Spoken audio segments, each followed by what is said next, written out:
Assalamualaikum warahmatullahi wabarakatuh. Perkenalkan, nama saya Jana Hepasari dengan nomor NPM 21010101043. Di sini saya akan menjelaskan materi mengenai ulumul Quran. Pengertian ulumul Quran. Istilah ulumul Quran secara etimologis merupakan gabungan dari dua kata bahasa Arab, yaitu ulum dan Al-Quran. Kata ulum bentuk jamak dari kata ilmu, yang merupakan bentuk masdar dari kata alima ya'lamu, yang berarti mengetahui. Dalam kamus Al-Muhit, kata alima disinonimkan dengan kata arafa, yaitu yang artinya mengetahui dan mengenal. Kata ilmu semakna dengan ma'rifah, yang berarti pengetahuan, sedangkan ulum berarti sejumlah pengetahuan. Kata Al-Quran dari segi bahasa adalah bentuk masdar dari kata kerja qira'ah, yang berarti bacaan. Secara istilah, para ulama telah merumuskan berbagai definisi ulumul Quran. Yang pertama, menurut Al-Zarqani merumuskan pengertian ulumul Quran sebagai berikut. Beberapa pembahasan yang berhubungan dengan Al-Quran Al-Karim dari segi turunnya, urutannya, pengumpulannya, penulisannya, bacaannya, penafsirannya, kemukjizatannya, nasikh dan mansuknya, penolakan hal-hal yang bisa menimbulkan keraguan terhadapnya, dan sebagainya.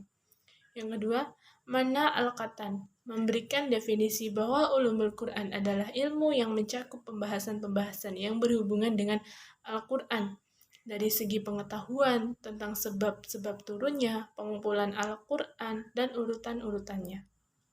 Pengetahuan tentang ayat-ayat Makkiyah dan Madaniyah, hal-hal lain yang ada hubungannya dengan Al-Quran.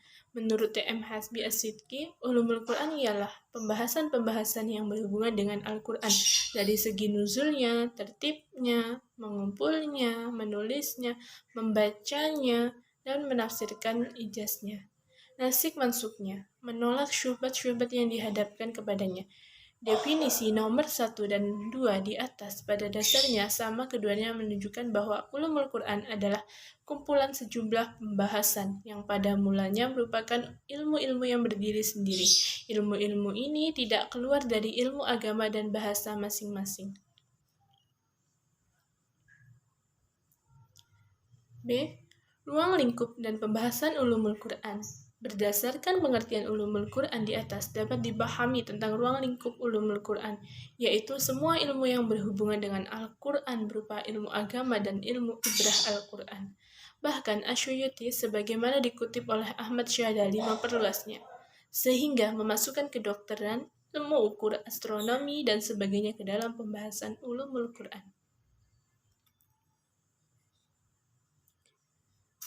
Namun, As-Sidqi sebagaimana yang dikutip oleh Ramli Abdul Wahid mengatakan bahwa segala macam pembahasan ulumul Quran kembali kepada beberapa pokok persoalan sebagai berikut. Yang pertama, persoalan nuzul, ayat-ayat Makkiyah atau Madaniyah, sebab turun ayat yang mula-mula turun dan yang terakhir turun, yang berulang-ulang turun, yang turun terpisah-pisah, dan yang turun sekaligus. 2. Persoalan sanad, meliputi hal-hal yang berhubungan dengan sanad yang mutawatir, yang ahad, yang syaj, bentuk-bentuk qiraat pada periwayat dan penghafal Al-Quran, dan cara tahammul, yang artinya penerimaan riwayatnya. 3. Persoalan adab qiraat, masalah waqaf, berhenti, ibtida, cara memulai, imalah, cara memanjangkan, takhfif hamzah, cara meringankan hamzah, idgham, memasukkan bunyi huruf nun mati ke dalam huruf sesudahnya. Dan yang keempat, persoalan yang menyangkut lafaz Al-Quran, yaitu kharib, pelik, mu'rab, menerima perubahan akhir kata, majaz, metafora, musytarak, muradif, sinonim, istira'ah, metafor, tasyubih, penyerupakan. Yang kelima, persoalan makna Al-Quran yang berhubungan dengan hukum, yaitu ayat yang bermakna umum yang dikhususkan oleh sunnah, yang nas, yang syahir, yang mujmal, global, yang munfasal, yang terinci, yang mantuk, makna berdasarkan pengutaraan, nasikh mansukh, mutlak, tidak terbatas, dan muqayyad, terbatas, dan lain sebagainya. Yang keenam, persoalan makna Al-Quran yang berhubungan dengan lafaz fasad, pisah, waswal berhubungan, ijaz singkat, itnab panjang, musawah sama, dan qasar pendek. C. Manfaat mempelajari ulumul Quran. Adapun manfaat dari mempelajari ulumul Quran adalah yang pertama, agar dapat memahami kalam Allah Azza wa Jalla sejalan dengan keterangan yang dikutip oleh para sahabat dan para tabi'in tentang interpretasi mereka terhadap Al-Quran. Yang kedua, agar mengetahui cara dan gaya yang digunakan oleh para mufassir, ahli tafsir, dalam menafsirkan Al-Quran dengan disertai penjelasan tentang tokoh-tokoh ahli tafsir yang ternama serta kelebihannya. Yang ketiga, agar mengetahui persyaratan-persyaratan dalam menafsirkan Al-Quran. Yang keempat, mengetahui ilmu-ilmu lain yang dibutuhkan dalam menafsirkan Al-Quran.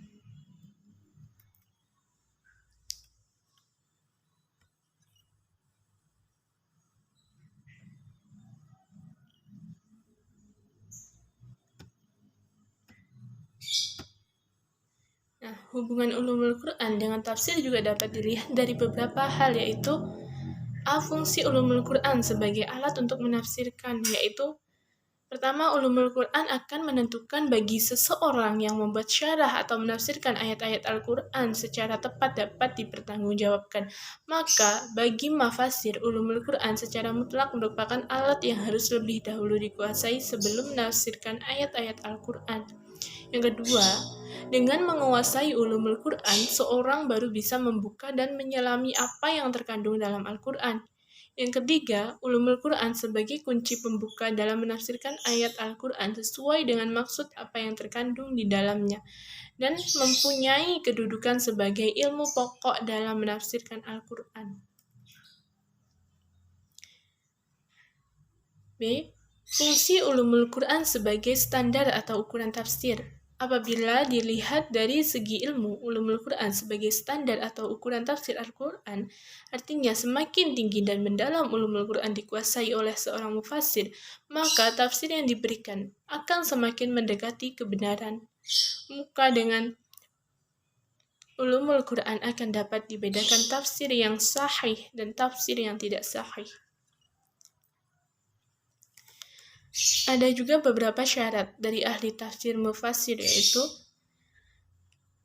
pertama, akidahnya bersih, dan yang kedua, mengikuti hawa nafsu. Yang kedua, tidak mengikuti hawa nafsu. Yang ketiga, mufassir mengerti usul at-tafsir. Yang keempat, pandai dalam ilmu riwayah dan dirayah hadis. Yang kelima, mufassir mengetahui dasar-dasar agama. Yang keenam, mufassir mengerti usul fikih. Dan yang terakhir, yang ketujuh, mufassir menguasai bahasa Arab. D. Metode ulumul Quran. Metode sendiri berasal dari bahasa Yunani, yakni metodas. Kata ini terdiri dari dua kata. Yang pertama yakni meta, yang berarti menuju, jala, perjalanan, cara, dan arah. Kata metoda sendiri berarti penelitian, metode, ilmiah, hipotesia ilmiah, dan uraian ilmiah. Dalam bahasa Inggris, kata tersebut sering disebut dengan method, dan dalam bahasa Arab, kata tersebut sering disebut dengan istilah manhaj atau tarikah. Dalam bahasa Indonesia sendiri, istilah tersebut diartikan sebagai cara yang teratur, terpikir baik-baik untuk mencapai maksud dalam mengetahui ilmu pengetahuan dan sebagainya. Terdapat juga 3 bentuk penafsiran, yaitu 1. Tafsir bil masyhur, 2. At-tafsir bil ra'yi, 3. Tafsir isyari, dengan 4 metode, yaitu 1. Ijmali, 2. Tahlili, 3. Muqarin, 4. madhui. Sejarah perkembangan ulumul Quran. Sebagai ilmu yang terdiri dari berbagai cabang dan macamnya, ulumul Quran tidak lahir sekaligus. Ulumul Quran menjelma menjadi suatu cabang disiplin ilmu setelah melalui proses pertumbuhan dan perkembangannya. Dalam hal ini, Tentu banyak pribadi dan kondisi yang membuatnya sebagai cabang ilmu yang penting untuk memahami kitab suci Al-Quran. Berikut ini kita lihat bagaimana alur lahirnya cabang ilmu ulumul Quran ini. Yang pertama, masa sebelum penulisan di masa Rasulullah dan para sahabat. Dan yang kedua, masa penulisan ulumul Quran di zaman Khalifah Utsman bin Affan. Di antara ulama yang menulis tentang ulumul Quran, yaitu yang pertama Syekh Thahir Al-Jazairi, kitabnya Al-Tibyan Libat Al-Mabahits Al-Muta'alliqah bi Al-Quran. Yang kedua Muhammad Jamaluddin Al-Qasimi pada tahun 1330 Hijriah, kitabnya Mahasin Al-Takwil. Yang ketiga Muhammad Abdul Al-Ajhim Al-Zarqani, kitabnya Manahil Al-Irfan fi Ulum Al-Quran. Yang keempat Mushafa Sadiq Al-Rafi, kitabnya Ijaz Al-Quran. Yang kelima Sayyid Qutb, kitabnya Al-Taswir Al-Fanni fi Al-Quran dan fi Jilal Al-Quran. Yang keenam Muhammad Rashid, kitabnya Tafsir Al-Manar. Yang ketujuh Subhi Al-Salih, kitabnya Mabahits fi Ulum Al-Quran. Yang kedelapan T.M. Hasbi Al-Shidki, kitabnya Ilmu-Ilmu Al-Quran. Yang kesembilan Rifat Syauqi Nawawi dan Ali Hasan, kitabnya Pengantar Ilmu Tafsir. Dan yang ke-10 M. Quraish Shihab, kitabnya Membumikan Al-Quran. Adapun mengenai kapan lahirnya istilah ulumul Al-Quran, terdapat 3 pendapat, yaitu pertama, pendapat umum di kalangan para penulis sejarah ulum Al-Quran mengatakan bahwa lahirnya istilah ulumul Al-Quran pertama kali ialah pada abad ke-7. Yang kedua, Ibnu Sa'id yang terkenal dengan sebutan Al-Hufi. Dengan demikian menurutnya istilah ini lahir pada permulaan abad ke-15. Yang ketiga, Subhi Al-Salih berpendapat lain. Menurutnya orang yang pertama kali menggunakan istilah ulum Al-Quran ialah Ibnu Al-Mirzaban. Dia berpendapat seperti ini, berlandasan pada penemuannya tentang beberapa kitab yang tentang kajian Al-Quran yang telah mempergunakan ulumul Al-Quran. Nah, mungkin sekian presentasi yang dapat saya sampaikan, kurang dan lebihnya saya mohon maaf. Saya akhiri. Wallahul muwaffiq ila aqwamit thoriq. Wassalamualaikum warahmatullahi wabarakatuh.